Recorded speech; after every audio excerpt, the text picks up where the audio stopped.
So welcome to 30 Second Success Connect, where we introduce you to business owners, professionals, and entrepreneurs who love to connect and lead with their hearts.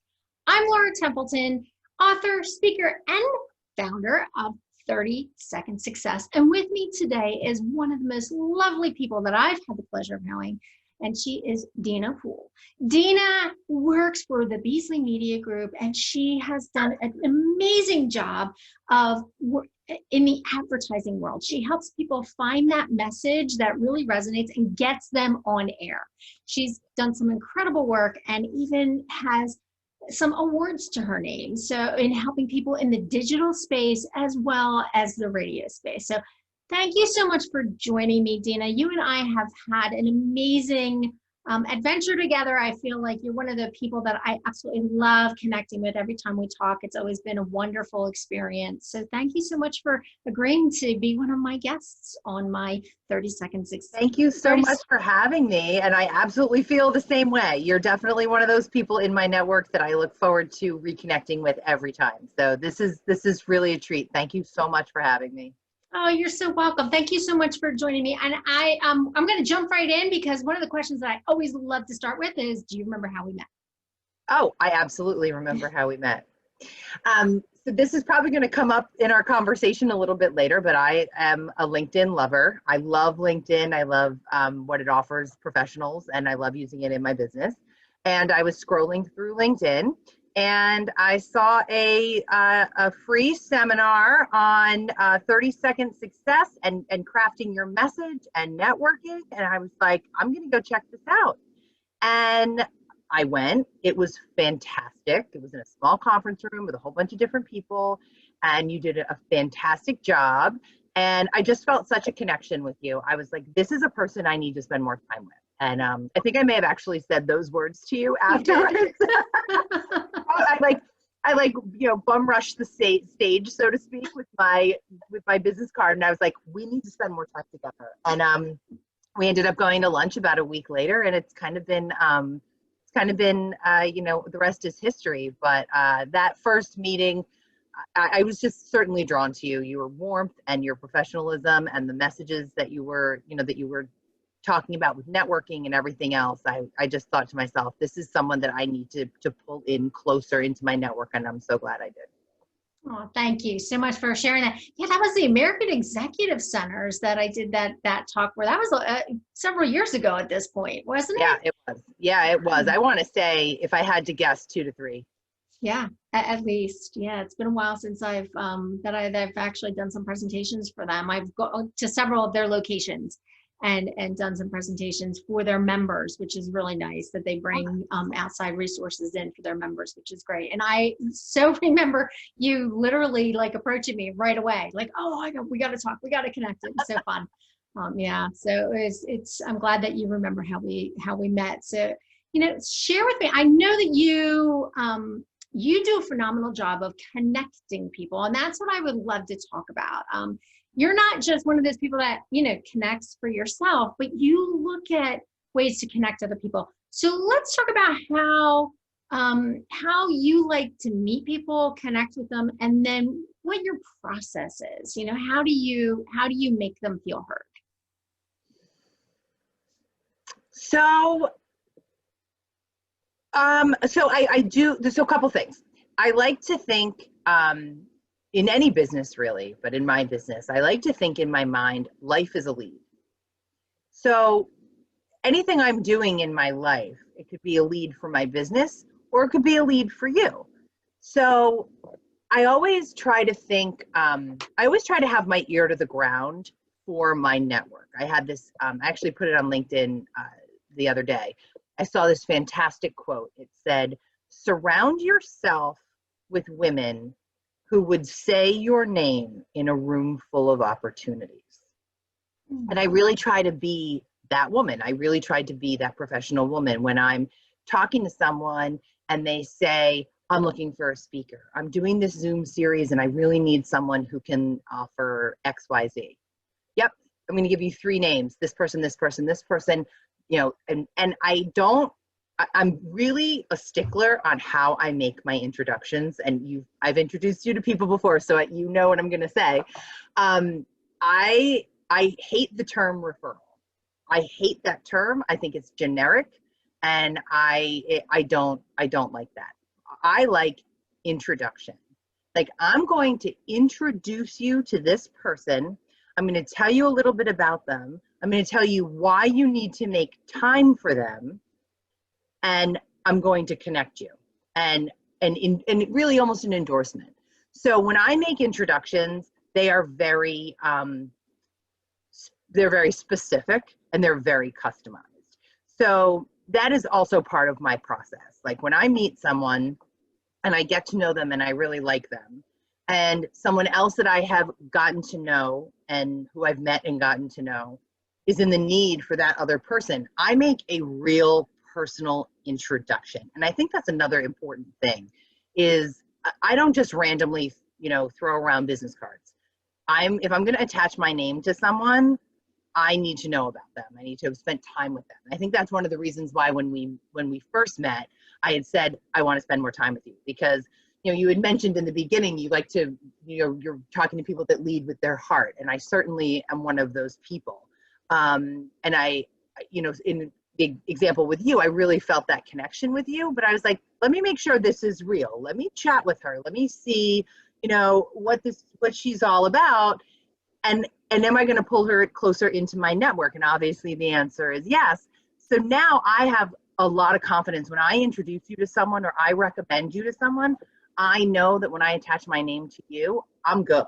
And I want to make sure I have that feeling with everyone that I'm referring to. So I know that's kind of a long answer to your question, but I really, part of my process is that one-on-one, getting to know my network really personally, so that when I make a recommendation, I'm confident with it. So, and you make a very, very valid point in the fact that when we do attach our names to someone else, it's a reflection on who we are, right? So you have to be confident that the person that you're introducing it's going to be a good fit. And a lot of times people will ask for an introduction, and you have to be mindful of, let's get to know one another first.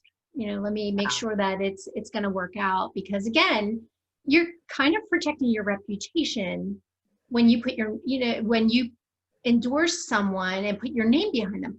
There's something else that you do that I absolutely love. So there's been several times where you've given me an opportunity to connect with someone in your network, and you've asked me specifically for a little blurb that you could share with them. So talk a little bit about that. What inspired you to start asking folks for, that little written piece that you can then forward on? Gosh, I think where it was inspired was, I give a lot of referrals, but I also ask for them. And in my mind, I think, and especially when I'm asking my clients for referrals, so they're already giving me business. Now I'm asking them for something else. And so I want to make that as absolutely turnkey and painless as possible. So I will actually write, in many cases, I will write the email. And if they say, I'll introduce you to so-and-so, no problem. I write back and I say, cut and paste this right in there. That way I know, number one, I'm not creating more work for a client or even anyone in my network. I'm not creating more work for them necessarily. I've taken as much of that work off their plate.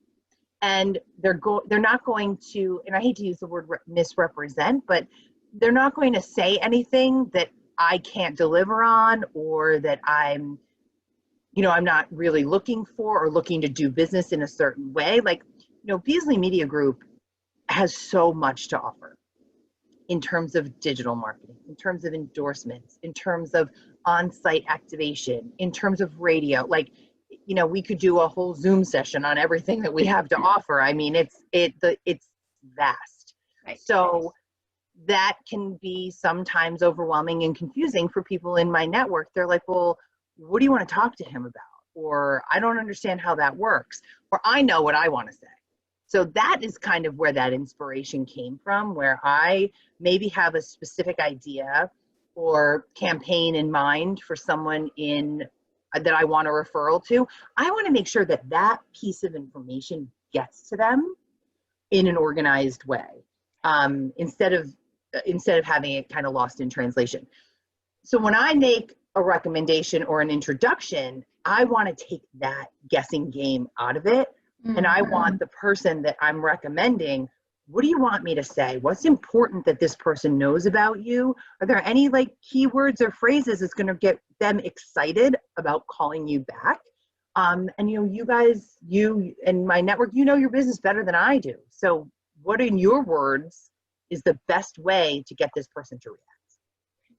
And I remember very early on, the first time that you and I were discussing some connections that would be beneficial for you, you sent me that little piece to cut and paste, and it made it so easy for me that I didn't have to think about it, right? So it also is a time saver, because like if I have to sit down and take the time to write a couple of introductions, it might take me a little bit longer, right? But if you send something that's, cut and paste and here, put it in, it's like, it's done. It's done. It's like you just kind of take the guesswork out, and you make it so much easier. And I love that you did that, because now it kind of taught me to do the same thing. Oh, so cool. It's been really helpful. Yeah, I love that. And it's one of those things that I'm like, okay, I learned this from Deana. I'm like, yep. Yeah. So let's talk about your favorite social media platform. So what do you love to, how do you love to connect with people on social media? Especially now that we're kind of working from home these days, and there's, more opportunity to connect people and to connect with people on social media. So what platform do you like to use the most? Well, so it depends. So, on a personal level, I really love Instagram. I think it's fun, and it's fun and engaging and non-confrontational. I've moved away from Facebook, especially in recent months. I find that it's not only a time suck, but a bit toxic. And the only thing keeping me there is like my daughter's PTA page and like our community page. And that's about it. And that's the only thing kind of hanging on there. I love Instagram because I love the stories on Instagram. I can just kind of go through and see some little snippets, and I think that's fun. I love putting stories up. People can comment on them and that kind of thing. And I like that piece of it. And I'm friends with a lot of my girlfriends from college on there. We all have kids. So just scroll through and see, my roommates' kids that are looking at colleges, and that's enjoyable for me. So I love that social media for connection on a personal level. But on a professional level, I really love LinkedIn. I think it is extremely user-friendly. I think it is very organized. I think it's kind of dummy proof. I mean, you can go in there, you hit that search bar, and even if you're not using all that LinkedIn has to offer, which is quite a bit, you can still get so much out of it. And I love it for searching out people when I have prospects. I love it for connecting. I love it. I follow all my clients on LinkedIn, and there have been several times where they've put something on LinkedIn and I've reached out to them and say, hey, should we be changing your commercial up? I noticed you put on LinkedIn that you guys are doing XYZ for this charity. Should we mention that in your spot? Do you want to mention something about that? And I'm like, oh, I didn't even think of that. Yeah, I didn't even think of that. So there have been, definitely ways where I can become a resource just by looking at LinkedIn and figuring out, what's important to my clients that they want other people in the professional world to see. So I love LinkedIn for a lot of reasons, but that is definitely one of them. That's great. Yeah, and I know you're really good at staying connected with your audience, with your clients, and that you're very aware of what your clients are working on, which I give you so much credit for. I think that's such a great characteristic of who you are, because you really are engaged with your clients. You and I worked on a commercial for a nonprofit. Yes. Yes, that was a lot of fun being able to do that. And again, it was You knew what they needed and you understood. And forgive me, I'm blanking out here on the nonprofit right now. It was Bringing Hope Home, which That's is it. like so near and dear to my heart. It is just the most, shameless plug. It is just a absolutely phenomenal organization. They take, families that have a family member, any family member that is getting treatment for cancer. They kind of swoop in and start taking care of bills. They provide meals at Thanksgiving, encouragement, all kinds of stuff, and it's just a really wonderful organization. And when you hear the families that have received help from Bringing Hope Home, when they get to the other side, when you hear them talk about what a support Bringing Hope Home was and what a gift it was for their family, you can really see how it's just such an important and wonderful organization filled with really fantastic people. So, and it's funny because everything kind of came full circle. You ended up meeting the CEO, Paul. I did. And he's like, yeah, we have these commercials running on the radio. And you're like, wait a minute, I wrote that. I'm like, oh, this is great. Right. That was for the bowl that they were having. So it was so much fun just writing that with you. And it was such a blessing for, and an honor for you to ask me to help with that. And it was, yeah, like within weeks of them or days of them starting to run the commercials, I happened to meet him at an event. And as soon as he told me he was with Bringing Hope Home, I'm like, oh, I just worked with Deana. And he's like, oh, they're running on the radio. Yeah, it was so much fun. And like that full circle thing is so amazing, like how often that happens, right? And it's just really, really unique and really cool to be able to do that when you have the opportunity. So thank you for including me in that. Yeah, you did an absolutely fabulous job. It sounded great, and it was exactly what I was looking for, and it was perfect. So I was so glad to have you work on that. So thank you. See, another one of the, like, thank you for trusting me to help. So it was fun. So, and let's talk a little bit about any, I love talking about how people connect, but do you have any like favorite stories about a connection that you've made along the way that's really helped you just helped you, however it's helped you? Do you have any favorite stories of people in your network? That's a good question. Favorite stories of people in my network.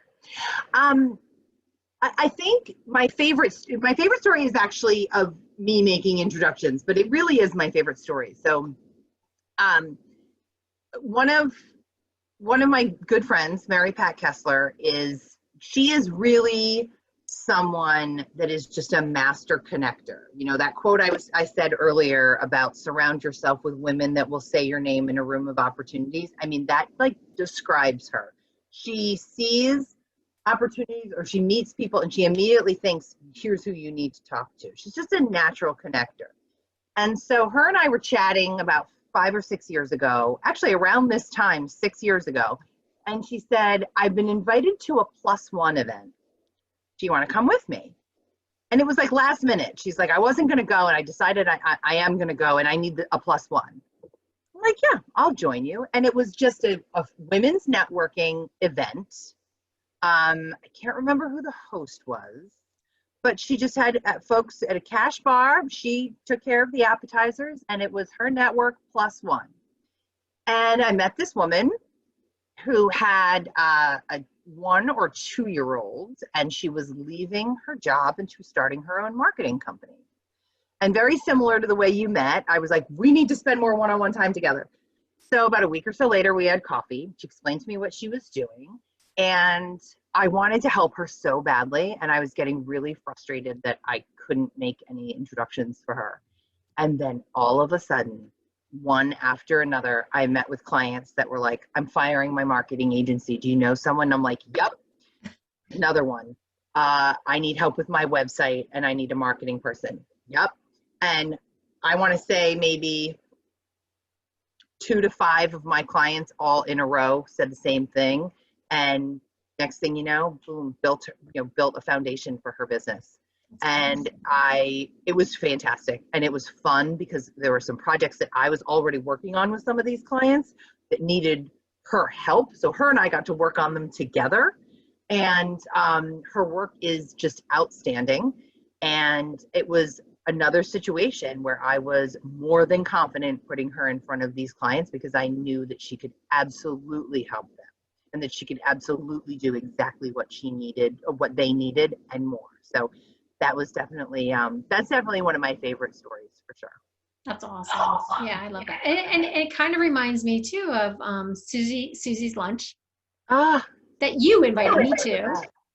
And I think Jamie Picozzi also invited me to. And I'm like, okay, I got to figure out what this Susie's lunch is all about, right? So that was so much fun. It's, just connecting with the women in that group and getting to know so many amazing women through that. And I wouldn't have known about it if it weren't for you and Jamie. Right? Yeah, I think sometimes I really do think that sometimes the best networking and the best opportunities, and the most fruitful opportunities really are the ones that just come out of genuine, organic getting together. I mean, the Susie's lunches, she literally just sends out an email and she's like, hey, we're meeting at 11:30 here. Lunch is at noon. If you can come, great. If not, see you next time. Like, it's just very organic, and it's all people in her network. And if you want to invite someone, you can, or you can go by yourself, or you can skip it this time. And it's just very, very genuine and very organic. And I can tell you, I have absolutely gotten business from the people that I've met there. I really enjoy everyone that I've met there, has been really fantastic. And I feel like with those lunches especially, it's a lot of really like-minded women. Like, they're not there to have a cocktail and sit and gossip. They're there to work and figure out how they can help each other in a very giving way, but in a very purposeful way. And that's one of the reasons why I love it too. So I'm glad you could make it. And I love going to those lunches. I get annoyed every time I miss them too. I'm like, darn it, I wish I could be there. Yeah, I have major FOMO when I miss Susie's lunches. There's a lot of, and there's so much collaboration that happens, right? It's just, and it's very organic. That's what I love about those lunches. I'm like, oh my gosh, I want to go to this all the time. Yes. Yeah, there's been, it's been a really unique opportunity. So, and that's just how we help each other. Like, who else needs to come to these lunches? Who needs to be here? And it's amazing the different folks that come in and just stick around and just like, yeah, I've had a couple of people that I've invited. They're like, oh my gosh, when's the next one? Exactly. And it's funny because I think this may answer one of your earlier questions in terms of process. I really try not to judge too many networking events. I try not to think, I mean, I'm certainly picky about what I do, but it's almost one of those trial and error, like I'll try anything once kind of thing. And I try not to judge too much on that first time. And I certainly assess things afterwards, or all I would do is go to networking events, but I try not to judge it first. Like, that sounds interesting, I'm going to give it a shot. And then, something as organic and wonderful as Susie's lunches, I go as often as I can because I really enjoy the people that go, and I really enjoy the people I've met. But I think that's another part of my process is I really try not to judge too much. Yeah, I'll give it a try, especially if someone in my network says, you should really go to this. I really try to take that to heart and give it a shot. Yeah. Well, I know we're coming to the end of our time, and I just want to ask you, do you have any special projects or anything that you're working on right now that you want folks to know about? As I mentioned, the offerings from Beasley Media Group are vast, and we have, radio stations all over the country, and we have our digital tools that work all over the country. But I'm glad you asked, because there is one thing that we have rolled out that is really awesome, and I really love it, and it's called In Your Neighborhood. Essentially, it's a digital lawn sign. A client will give us addresses of places where they're working or places where that they want to canvas in that area. And we start sending ads digitally to a 1/4 mile radius around that address. And it has been fantastic. We've had some great success with some HVAC clients that have seen some great success. We have a painting client that absolutely loves this strategy. I'm working with a franchise that is really well known in our market, not quite as well known as the outer markets that they call them, It always reminds me of Star Wars, the Outer Rim, but the outer markets. And they're not as well known. And so they're giving me those addresses, and we're saying, hey, these guys are in your neighborhood. Don't forget to pick something up from them. So it's a very targeted and turnkey program. You get a login and a password. You go into our platform, and you give us the addresses of where you want to target. And then within 24 to 48 hours, we set that up for you. And those ads are being deployed. We also have a full graphics design department that will design all of your ads for you. So I love this program because, you know, there's so many times you get things in the mail and you just throw them away. Well, no one's throwing away their laptop or their iPad. You're going to continuously be serving them ads and really targeting people. So In Your Neighborhood is a project that I've been working on, and I really love it. I've seen some great success for my clients, which is ultimately the most important thing, and which gives me the most joy. So I feel confident talking about it because our clients are really enjoying it as well. So thank you for asking. That would definitely be a project I'm working on that I really love. Yeah, so where can someone get more information about that? How can they contact you to learn more about that? Well, I love LinkedIn. So LinkedIn is definitely somewhere you can connect with me. I did post a whiteboard video that kind of explains it a little bit more in depth on my page. So Deana Poole on LinkedIn, or you can certainly email me at deanapoole@bbgi.com. So I'll make sure that I include that at the end of the video. So awesome, thank you. So folks, if you are interested in connecting with Deana, you heard it, LinkedIn, email, she's there. And she does a beautiful job with helping and supporting her clients and everybody in her network. So you just definitely want to get to know her. So Deana, thank you so much for joining us. Folks that are out there listening, if you enjoyed this video, thank you. Remember to subscribe, like, and share us with your friends. Thanks for having me. Thanks for joining us.